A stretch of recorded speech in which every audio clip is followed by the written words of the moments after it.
Hi, welcome to the Physionic Podcast. If you're not familiar with who I am, my name is Nicholas Verhoeven. I'm a PhD student in molecular medicine, and I hold my master's in exercise physiology. I have some nutrition training as well, formal nutrition training. And today's topic is going to be talking about the body weight set point theory. If you can actually really call it a theory, it's more of a hypothesis that has yet to be proven correct or incorrect. But based off of that, we're actually going to be going over a review. So if you're watching the podcast, I will have things pop up on the screen. There's no actual hard data in terms of primary source data that I'm going to be going through, but I made a few graphics to make things a little bit more understandable. And if you're listening to this, then have no fear, because I will be explaining things as we go throughout. So this is going to be a scientific review of a particular paper. And so this review was done by three different researchers. It's called, "Is there evidence of a set point that regulates the human body weight?" And that is one of the big questions. It seems to be a pretty prominent quote unquote theory that's been going around.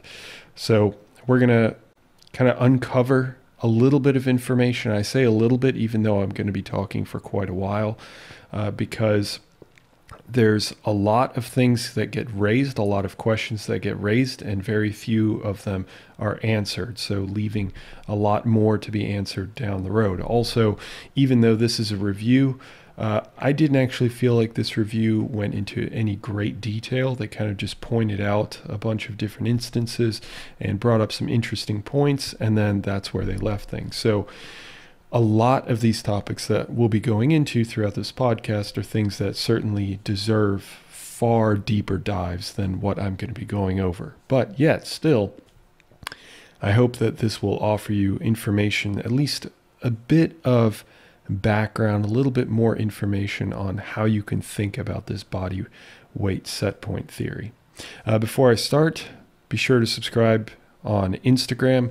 I will have that linked for you if you're listening or if you're watching this, because I typically go into a little bit more detail, kind of hash out some of the details that I don't necessarily cover in the podcast on Instagram. So be sure to do that. Okay. So let's jump into it. Again, going over this review, I'm going to be breaking down some of the scientific principles as we go throughout. But first, let me give you a bit of an introduction on how these researchers wanted to kind of frame this entire question. So body weight itself is a product, or really a part of, when you I'm trying to figure out how I want to frame this. When you think about body weight, you think of the thing that is just kind of shows up on the scale. You pop on the scale and then it gives you a number. But there are many different influences that can affect body weight. And if it's left up to the researchers really want to focus on three different main objectives, main factors that affect our body weight. And if you're watching this, you can see that I've got the three factors listed. And the first one, and probably the most obvious one, is environment. So clearly, if you are consuming a whole lot of food, then you will most likely see increases in body weight. If you consume particular foods, if you have a hormonal response, if you have some sort of some lifestyle situation. I mean, there's all kinds of things that will affect that have an effect on the body. Those are environmental. And I think probably the most poignant one is just looking at nutrition. The other one is genetics. So looking at the gene sequences within our body. So our body's filled with genes that make up our entire genome, our human genome. And each one of our cells has these genes, but to varying levels that they actually end up expressing these genes. Some cells don't express certain genes for their entire lifetime, while other cells express completely different genes, but they all have the same blueprint, and that's how most people think of genes. So how does that affect body weight? Well, with the production of particular proteins from these genes that are being read, then you get more or less of particular signaling molecules, molecules being these proteins that communicate within a cell, but also with other cells. And if you can think of other cells, you can also think of other organ systems. So how the liver is communicating with the brain, or how the gastrointestinal system is communicating with the muscles. I mean, you've got all these different systems that are working together, and that's really one of the beauties of physiology. So genetics certainly has an impact and can have an impact, and that's been a point of debate among, I'd probably say a little bit more among the lay audience, that, well, I just have a genetic background that predisposes me to being overweight. And for some individuals, that's certainly true. So that's something that the researchers also point out. And finally, the third topic is epigenetics. So epigenetics are really a way of looking at genes that is slightly more modifiable. So genes exist or they don't exist. But epigenetic modifications, so these changes that can occur to a gene, will allow a gene to be expressed or not to be expressed. Think of it like the gene is a book, and the epigenetic modification is you either closing the book or opening the book. You can't read the book if it's closed. So that is what an epigenetic modification is doing. If you have certain epigenetic modifications, if you're talking about methylation, acetylation, I think just recently there was something about lactate. Also, if you don't know what these terms are, it's okay. It's essentially just tags that are placed on our genes to either close them or to open them. And if they're open, then of course, then that at least allows the cells the opportunity to express those genes, to read those genes, and to create proteins, which then can be used for signaling. Talking about like hormonal signaling between different body tissues, as I was mentioning earlier. So those are the three main areas that the researchers end up focusing on. Now, they also mention that body weight regulation is asymmetric. So what does that mean? Well, again, if you're watching, I have a little graphic up. So that essentially means that there's greater body weight regulation when you are dropping weight. That is, however, not really the case when you are gaining weight. So gaining weight is easier than dropping weight. I think we're pretty familiar with that. If that's from a personal standpoint, or just knowing it throughout society, you know, it's you've got all these different diets that people try and come out with to make weight loss easier, but you don't really see all that many diets saying, hey, if you want to gain weight, here's what you got to do. That's pretty simple, unless of course you're just one of those people that just really doesn't like to eat very much. But that's not so much an issue with your genetics necessarily, or your epigenetics. That's just the way that you decide to live your life. So body weight regulation, feeding into this body weight set point theory, is asymmetric.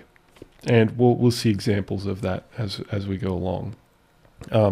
So like being more active, and as you're going through dropping weight, you start seeing reductions in that activity.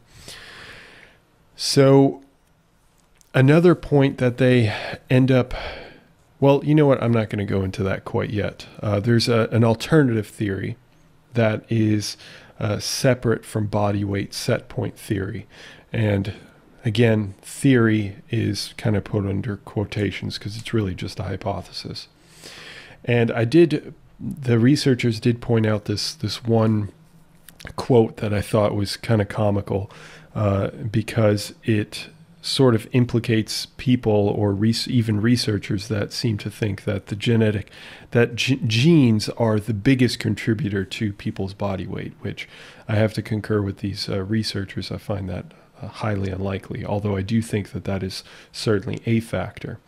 So they say, and I'm quoting here, searching for the genetic background of excess weight gain in a world of abundance is misleading, since the possible biological control is widely overshadowed by the effect of the environment. So essentially saying that maybe you're just shoving too much food in your mouth and it's not really the genes themselves that are causing any sort of issue, which I did find.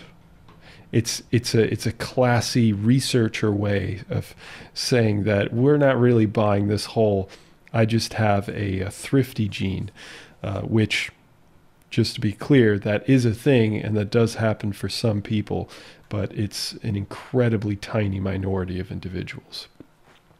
Okay, so a bit of background on how our body's regulated. Keep in mind, this is not an exhaustive list. This is not an exhaustive way that it happens, but this is just some of the things that they end up mentioning in this review. And we absolutely need to have more deep dives into specifically each one of these different mechanisms.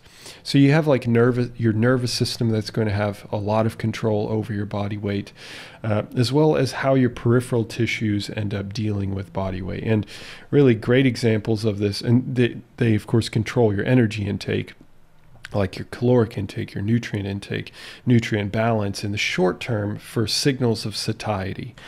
But then there's also other mechanisms that are much longer standing. So satiating signals, so the feeling full effect, comes largely from the gastrointestinal system, which makes a lot of sense, right? If you're consuming inadequate amounts of food, then you're going to get changes in hormonal response that come from the stomach and the intestines, because they are the most closely linked to the food that you're consuming. And those hormones, that was a weird way of saying it, those hormones are then pumped into the circulation, into your bloodstream, and then they can move up to, for example, your brain and have effects on your brain, which then lead to a lot of sometimes noticeable effects and sometimes not so noticeable effects. So the nervous system, some of the players that this review mentions are leptin, which, although I realize that most people talk about leptin in adipocytes or fat cells, that is the predominant area of synthesis of leptin. So those particular cells, the adipocytes, will read the gene for leptin and produce and express that more, therefore creating more of the leptin protein molecule, and then export it out of the cells to then circulate throughout the system. Now, how that works is then it interacts with a particular section of the brain called the hypothalamus, and the hypothalamus is really the chief part of our brain that has a significant effect on satiety and our feeling of fullness and things of that nature. So with increases in leptin, you see increases to inhibit hunger. So with body weight loss, you start seeing drops in leptin, and that's why you get this feedback from the hypothalamus of, oh, I'm starting to feel hungry more often. And there's going to be a lot of other effects that, of course, occur as well. Another player is peptide YY, which is also released. This is primarily released by the gastrointestinal system. And so leptin, just to go back real quick, leptin does also come from the stomach. Most people talk about it as just a fat cell originating hormone, but it does come from the stomach as well. Peptide YY reduces appetite, and then you've got ghrelin, which increases hunger. With increased levels of ghrelin, then you have increases in hunger. Okay, so those are more of short-term effects, however, because there are also long-term effects. So the short-term effects are just like within, a couple days or even a few hours can be modulated by these hormones, although hormones tend to take a little while to build up.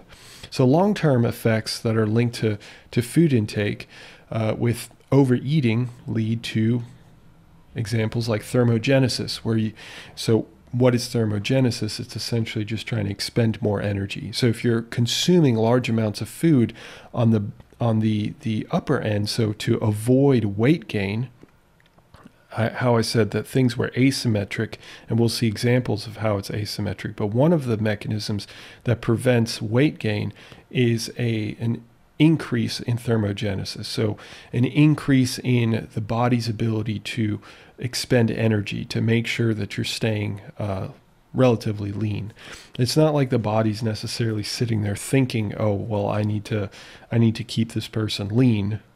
That's not exactly how it works, but through the feedback mechanisms that occur, your body does start to increase thermogenesis. How does it do that? Well, one of the primary mechanisms is by non-exercise activity thermogenesis, known as NEAT. That's a much easier way of looking at it. So small ways that your body, small like within the micro moment, they're small, but as they add up throughout the day, they do make a pretty substantial difference. So like tapping your foot.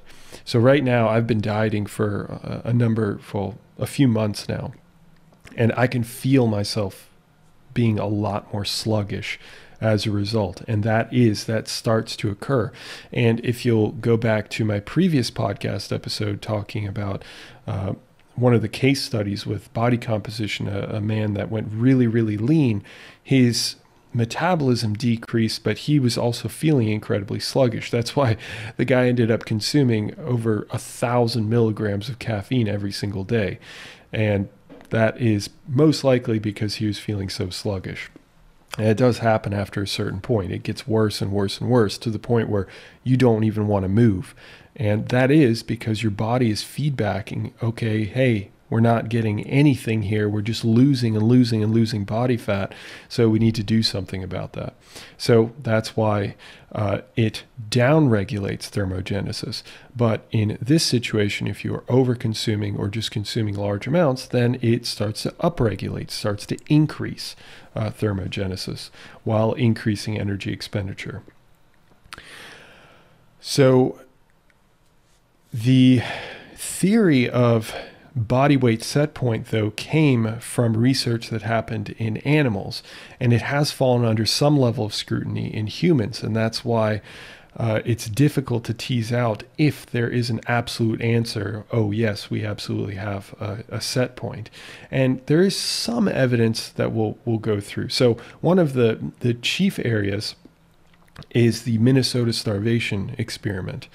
And this is a really, really famous study wherein they had men, I think it was all men, and they ended up consuming 50% less food than they were supposed to consume over a 24-week period. So many months they were consuming half the calories that they were supposed to be consuming. And they ended up losing 66% of their fat mass. So if you see the images of these men, this was several decades ago. If you see the images of these men at the end, I mean, they look absolutely emaciated. They've lost so much body fat, and I'm sure some musculature as well, but mostly body fat. And then upon refeeding, so after those 24 weeks, once they were allowed to consume more food again, that led to 145% of their pre-starvation fat mass. So at the beginning of the study, they had a fat mass. Then 24 weeks later, consuming 50% less food, they dropped to really low body fat percentage. And then once they were allowed to eat ad libitum, they were allowed to eat as much as they wanted to, their fat mass bounced back not to that 100% mark at the pre-study state, but 45% higher than that. That's not to say they were 45% body fat. They were 45% higher than what they were before. And this overshoot in fat mass, this is a real creative name, is the catch-up fat phenomenon. Oh, wow, they got real creative there. So upon refeeding, it took more than a year for that fat mass to then normalize back down to within 5% of their pre-starvation levels. So their body overshot up to 45%. And then it took a year to go back down to their pre-starvation and pre-overshoot fat mass. So, but this at least implies that there's some level of appetite control, that there's some level of there's a lot of regulation that's going on within the body, and it's really struggling. So really what this implies is that appetite control was non-existent during those first few months of refeeding, because they were just consuming real quickly as much as they possibly could, and their body was packing on fat, trying to get back up to a reasonable level. And then after a point, their body then started to slow down, and it probably picked up that thermogenesis, probably started to decrease their hunger cues, started to increase their satiety cues. I'm sure their leptin probably bounced right back up to where it was at full volume or full amount, and therefore their hunger started to decrease. And then they of course started consuming less, and then they ended up losing some body fat again back down to where they were previously. So there's a time-dependent effect there. And does that really tell us what exactly is happening? The mechanisms, no, it doesn't. But it does tell us that there's these overshoots, and your body's really trying to calibrate. It's not like they're sitting there counting their own calories after they're allowed to eat as much as they want. So the thing is that all of this is based off of a body weight set point theory. However, and I'm not going to go too much into this, but there's also, the researchers point out, there's what's called the settling points hypothesis. And I'm kind of switching it to hypothesis because I think theory is a little weird, because technically it's not really a theory. So there's a set point hypothesis where you have one weight that the body attempts to maintain. And then the settling points hypothesis is multiple weights that the body adapts to. So if you reach a certain point and you stay at that point for a particular amount of time, I'm not going to be giving you that amount of time because we don't really know, then the body adapts to that and tries to stay around that area. And these are just attempts based off of incredibly limited research to figure out why the body, or how the body ends up trying to control body weight. So why do we stay within a certain range for a good portion of our life? But then, of course, this raises the question of, well, I mean, there are also these individuals that just continue to gain weight throughout their life. You look at a picture of them when they were, let's say, 22, and they were skinny, and they looked, they looked skinny, healthy, not that you should necessarily equate skinny to healthy, but they look like they were normal body weight. We'll just put it that way. And then they hit their 30s. They look still relatively about the same, maybe gained like 10, 15 pounds. And then 40s, okay, they've gained another 10, 15 pounds. Okay, 50s, 60s, 70s, et cetera, et cetera. And there's this kind of linear increase in their body weight. So what explains that? And this kind of goes into the same idea as there's further evidence that nearly everyone that goes on a diet, and that nearly everyone that goes on a diet ends up losing weight. That's not the problem, but like it's an over 90% rebound in terms of then regaining that weight, and sometimes ending up a little bit fatter or a little bit more overweight than you were by comparison to where you started. So why does that occur? Well, the researchers estimated that if people lose weight, they were specifically talking about obese individuals, but I imagine this is probably applicable to everyone. If people lose weight, energy intake for the following 2 years is slightly elevated. And it's not like you lose weight and then the next week you just regain all of that weight back. It's a gradual going back up to kind of a stepwise fashion week after week. You're slightly over consuming based off of your previous habits. So even if you try and do a good job of controlling it, you might still have a slight overconsumption. And what they end up calculating is that if energy intake for the following 2 years after a weight loss is about 170 calories less a day than before they were dieting, then they would be able to maintain their weight loss that they had achieved, which 170 calories isn't like a make or break amount. It's a decent amount, but it's not a make or break amount. And yet it can have a substantial impact, because if you're over consuming just a little bit every single day, your weight starts to creep back up to where it was before, and sometimes just a tad bit higher. And so that's something to consider. And honestly, when it comes to dieting in general, I'll have separate content on this as well. I think somebody actually asked me to cover something related to this.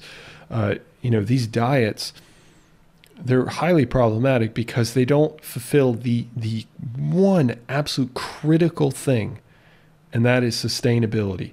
If at the beginning of the diet, you can't see yourself doing this for the rest of your life, or some version of it for the rest of your life, it's pointless. It's absolutely pointless. You can knock off 50 pounds off your body, but you will regain that weight, because the moment you go back to your old lifestyle, which is inevitable because you don't have a long-term plan, you're going to regain that weight. And that's essentially what they're saying as well, just talking in a more gradual sense. Now, in terms of genes, genetics, there is evidence of genetic imprinting that does exist. Their evidence for that is based off of mothers and children. So the evidence that genetic imprinting does exist within mothers for their under or overnutrition impacts the fetus, leading to long-term changes to the hypothalamic circuits. Hypothalamus that I was talking about earlier, because that section of the brain regulates so many different processes. It's essentially trying to maintain homeostasis in your body. It's doing all kinds of different things. Anything that's regulation, but certainly when it comes to appetite regulation. So sometimes the fetus can be in an environment that's either undernutritious or overnutritious, and by overnutritious, I mean like overconsumption of energy intake, for one example. And that can lead the fetus to have dysregulation of their genetic expression, of their gene expression, that then when the baby is born, that over those first few years, based off of this review, it's shown that comparing the offspring, the babies of obese mothers, to mothers that went through bypass surgery, so these were also obese mothers, but they had dealt with that obesity component through surgery, had 52% less frequent overweight offspring. So that's a massive drop, or massive drop in the likelihood of having an overweight child. And it does then at least open the door to question if the prenatal environment has a pretty significant impact on the babies themselves. Now, this study didn't actually, although the researchers mentioned these hypothalamic circuits for satiety, the study didn't actually prove that these were hypothalamic changes. So it's something I'd have to look into a little bit more. Okay, so the researchers ended up wanting to answer 4 different questions, or at least just touch on them. The first question is there evidence for these set points within parts of the body? So is it fat mass dependent? Is it lean mass dependent? Is it particular organ systems? Is it, the muscle, the brain, etc., instead of overall body weight? The second question is there a set energy balance and macronutrient metabolism that may be playing a factor? The third one is leptin. Is it a body weight regulatory signal, and what evidence is there for this asymmetric control of body weight? I did mention a little bit on the control on both ends, but they go into a little bit more detail with that. And finally, the fourth one is, does a Western diet mask the biological regulation of body weight? So again, just touching on these things. There's so much. I mean, each one of these questions is so complex and so much to it, but still, it's interesting to at least play with the idea, or play with the research that's already out there. So is there evidence for set points within parts of the body instead of the overall body weight? So one way they can look at this is by looking at lean mass. So that's made up of bone, water, glycogen, different proteins, all kinds of different proteins. And there seems to be no association between these different systems in terms of body weight. So if you see, let's say you gain a bunch of muscle. Let's say you gain 10 pounds of muscle, which is a lot of muscle to add on. Does that then change your body set point? If there were one, and there doesn't seem to be any association. So there's no unifying mechanism that they can see so far that controls weight based on the relative presence of any one of these different compartments: bone, water, glycogen, proteins, muscles, et cetera, et cetera. So, but body weight regulation may be more in fat mass. So switching gears to fat mass as opposed to lean mass, as they showed in experiments, and this is again where you're getting some pushback on this body weight set point theory, because this is research that's been done in animals, because you definitely can't do this in humans, that surgically removing white fat, so there's brown fat and white fat, but specifically white fat because that's what most of our body is made up of, if you're looking at fat.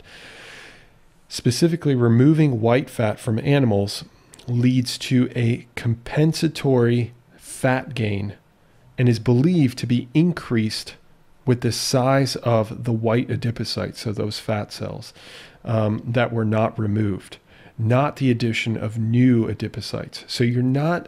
So if you were to remove a section of fat from an area, what they see is a dimple that occurs. You have this kind of area that's suddenly lost fat. You can actually tell a visible difference, but that area then starts to refill with fat, not because necessarily the production of more fat cells to replace the ones that were lost, but because the size of the fat cells that are left over in that region increase in size, which is a really cool phenomenon. But essentially that does at least give some indication that your body fat is trying to regulate itself, that it's giving some indication of regulation. So there may also be clues in what areas a person loses body fat. So a balance between subcutaneous, which is under the skin. So if you're trying to get like that six-pack abs, that's typically what you think of when you're thinking about subcutaneous fat, or visceral fat, which is typically around the organs, kind of the inside of the body. And this might imply a genetic basis for which fatty areas of the body release fatty stores. So if you've ever complained, for example, about like, oh, I can't get rid of these love handles, or every other area of my body's super lean, but there's like this one area, like my legs, just can't seem to get rid of fat. That's most likely an indication of the genetic profile that you have. Eventually, as you continue to lose body fat, of course, that area will also start to lose body fat, but it at least shows some level of evidence that body fat can be genetically controlled. So, is there evidence for these set points to be controlled by these different body parts? Well, sort of. It's probably, at least based off of the literature we have so far, it's probably not lean mass dependent, but it may be at least controlled by fat mass. Is there a set energy balance and macronutrient metabolism? Macronutrients being like proteins, carbohydrates, and fats. So increasing energy expenditure increases energy intake. So if you exercise, then typically you have this, the body then drives you to then consume more food to make up for that exercise. Yet increasing intake, on the flip side, increasing intake does not always lead to an increase in activity. So while sometimes you might have this increase in this thermogenesis that I was talking about earlier, this non-exercise activity thermogenesis, that doesn't always pan out. sometimes you don't get a reciprocal increase in activity. And this is certainly true as well. I mean, you can think of it like if you were to overconsume by 1,000 calories a day, it's not like your body's going to find these different mechanisms to burn through 1,000 calories. That would mean that your body's suddenly trying to get you to go run a marathon. That's not going to happen. But it can slightly elevate the amount of energy expenditure that it has. And it does other things as well, like increase organ size. And like if you're trying to build musculature, you typically want to be in a caloric surplus. Well, one of the reasons is because of this, because you actually have the drive and the energy intake then to lead to growth. And the body is then going to accept growth. It wants to grow without anthropomorphizing the body too much. It's not like it's sitting there thinking about it, as I've said many times before, if you've been following physionic for a while. So whole body metabolism changes when a person overconsumes with increases in resting metabolic rate. So some of this is mediated by the sympathetic nervous system. Sympathetic nervous system being more of the active nervous system. So like if you think of fight and flight syndrome, where this sudden sense of alertness, your heart rate starts to race. Those are controls that are controlled by the sympathetic nervous system. So you get this rush of epinephrine.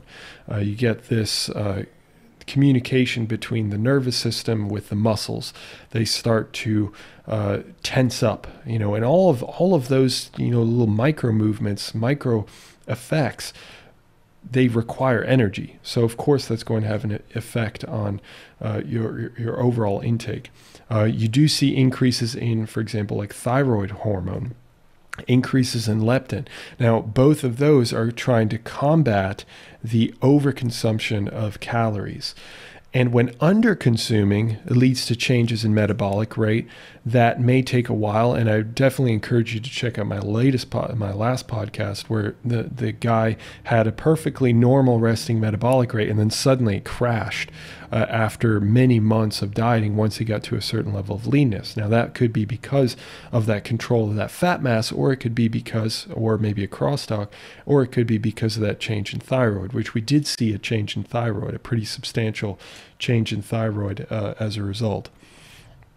So with this whole body metabolism change, with the underconsumption leading to changes in metabolic rate, different tissues change. So you've got skeletal muscle, heart, liver, kidneys, can all end up reducing in mass. So you have a certain size, let's say kidney, it will atrophy. It will decrease in size because of the underconsumption.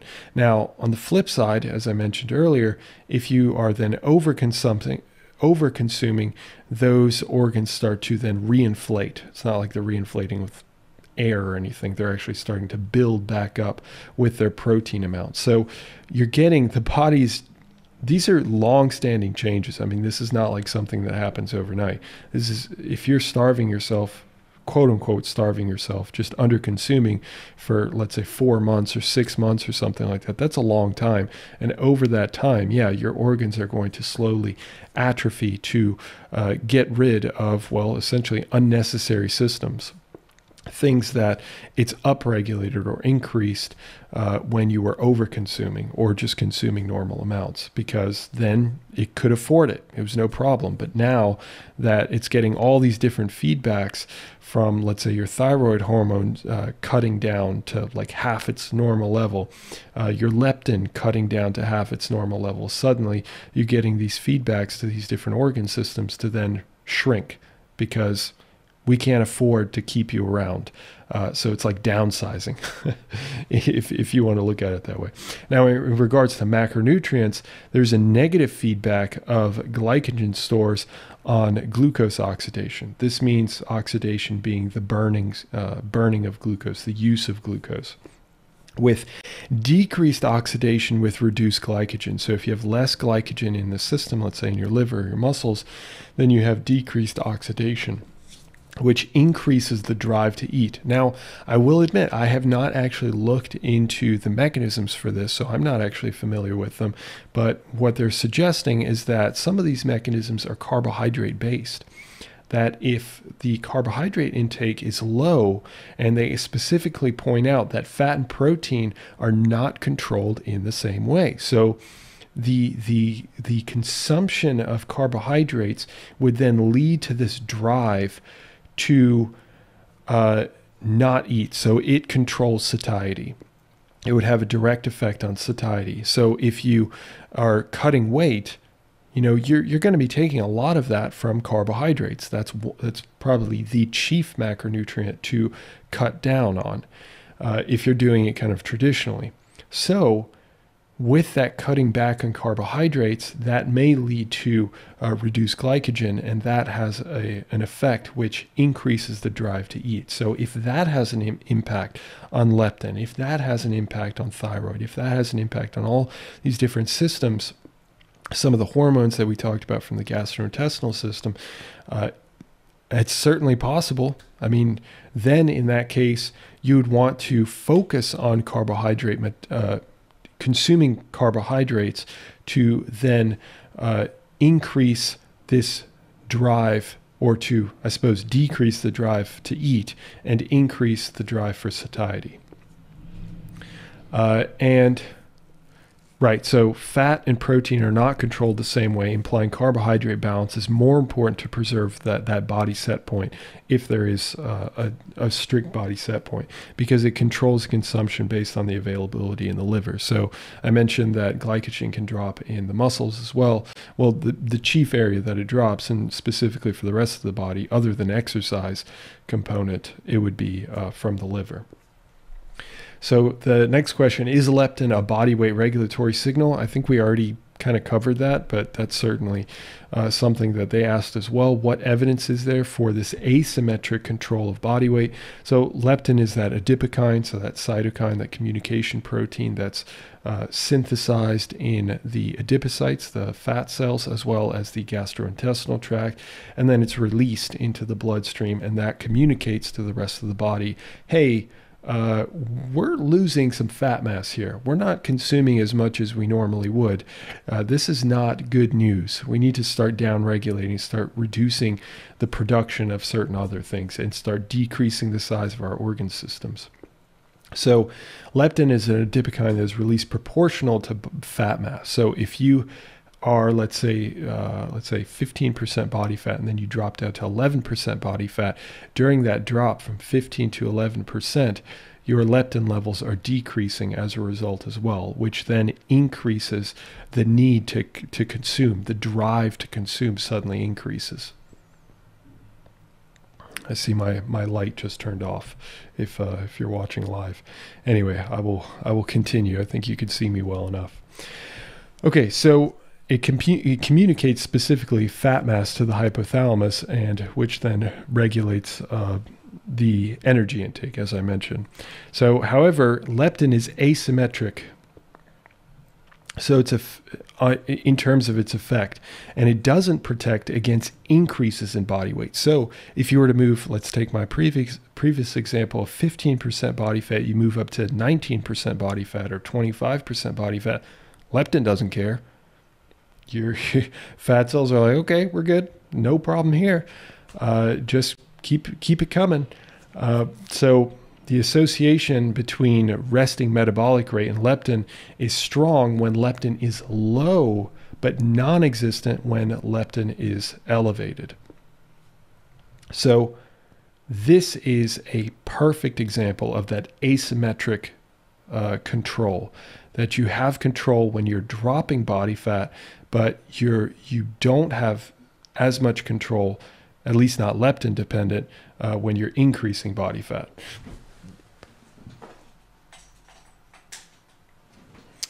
Okay, excuse me for 1 second. I just had to turn off my light because it kept flickering on and off eerily. Okay, so the final question that they wanted to quick address is, does a Western diet camouflage or mask the biological regulation of body weight? So it's likely that long-standing nature of how obesity develops. It's not like you just wake up one day and you're obese or overweight. And it certainly can be due to genetic factors as well. In children, as we mentioned with the mothers, having potentially manipulating, not intentionally, but manipulating the genetic profile of their children. It's not like the genes aren't present, just like normal, but the epigenetic modifications can occur due to nutrition. So likely what happens with this obesity and the Western diet, the way that it masks things is that you see a small increase in caloric consumption every single day. And that's what I mentioned earlier. So they mention an increase of about 70 calories a day. So relatively small amount, but if that's consistent, kind of averages out every single day to 70 calories extra, that eventually leads to overall weight gain over a year and then certainly over decades of time. So it makes it unlikely that a weight homeostatic mechanism, so a control for overconsumption, can pick up on that, or because we have such strong controls for reducing body weight, but we seem to have essentially limitless ability to then gain weight. That's why it makes it so difficult to lose weight. So these homeostatic mechanisms likely don't pick up, if there are any, and I guess we technically have a few, but they're not as powerful. They're not as strong as the ones that are going to kick in, like leptin, for example, when we're losing substantial body fat. So they're not sensitive enough to pick it up when a person is just consuming 70 calories over their maintenance. So what changes do occur with weight gain, like increased metabolic rate and increased fat oxidation, that means fat use, are a response to overreaching. So typically greater increases. So let's say you're over-consuming by 300 calories a day. That can get picked up by the body, and the body's like, okay, we need to pick up this energy expenditure, start to increase that non-exercise activity thermogenesis, and thermogenesis as a whole, not just the activity specific one. So it's unlikely there are strong homeostatic mechanisms like there are for weight loss. We've touched on that many times now. Making a body set point from a high weight to a lower weight unlikely to happen. There's also some evidence that the Western diet can lead to mass overconsumption due to hyperpalatability. I don't think anybody would argue with that, right? You got increases in sugar. I mean, the food industry is constantly trying to make things more appetizing, right? So having more sugar, having more fat. Fat is definitely a big one as well, because it is, well, actually I've got it written right here, high fat and sugar content. So fat certainly is a culprit as well. It's really not just sugar. But overall, fat just has more calories per gram than a sugar molecule. However, when switched from a high carbohydrate, low fat diet that was ad libitum, so the participants could consume as much as they wanted, people returned to their pre-weight gain energy intake, which again may speak to that previous mechanism that we were talking about earlier with the carbohydrates. If you consume more carbohydrates, then that maybe has an effect on one of these mechanisms, if not multiple of these mechanisms that we don't actually know yet, that control our satiety. So that could be one of the reasons. I don't exactly know. This is just saying that high carbohydrate intake without restriction leads people to return to their pre-weight gain. So if they gain a lot of weight, this is actually a study, I don't remember the specifics on the study, but I believe participants were enticed to consume a whole lot of food and to gain a lot of weight. I mean, a lot. I think it was several kilograms of weight, so many, many pounds of weight, which is pretty substantial. And then they were told, okay, now you can return back to your traditional diet. And that traditional diet was a high carbohydrate, low fat diet. And then they ended up going back down to their pre-weight gain energy intake.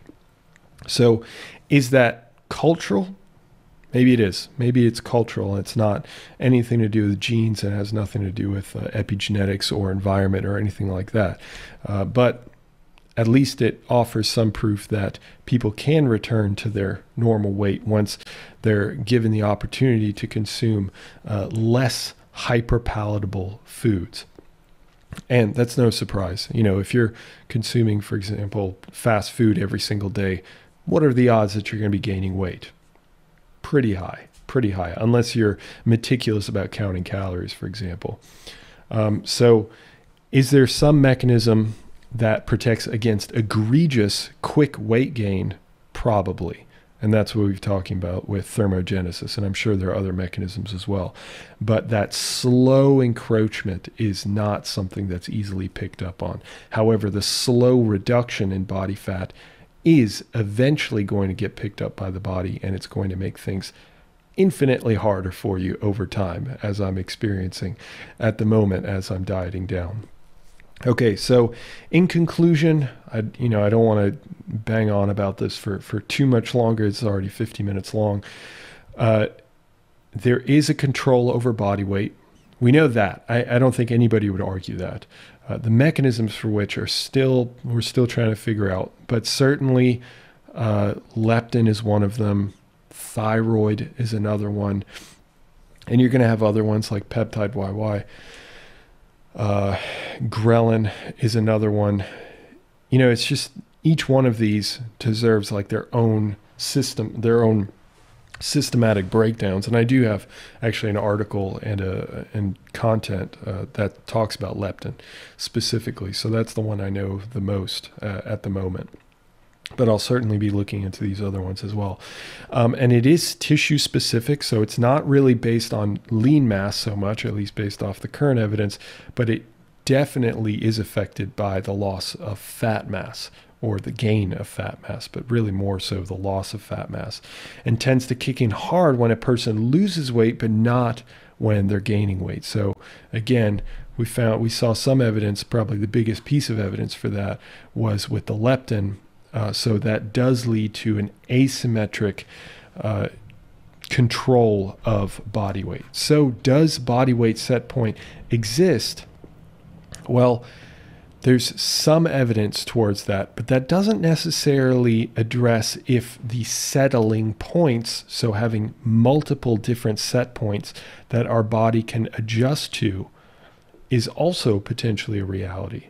That is something that we need more research on, and I'm really, really curious how that's going to end up turning out. Anyway, if you made it to this point, then thanks for listening. Hopefully I didn't bang on for too long about, I didn't go on too many tangents. This review wasn't really well outlined, so I tried to outline it the best that I could. But if you're interested in reading the review, it's open access to you. I will have it linked for you. And if you've got any opinions or anything in particular about this podcast that you found interesting, then certainly share them with me. I'm always happy to discuss. And if you're listening to this on the podcast, then please review the podcast. It really does help the podcast quite a bit. And if you're watching this, then, well, share, like, subscribe, stuff like that. All right. With that, I hope I have the pleasure, as always, to speak with you in the next one. Have a good one, guys. See ya.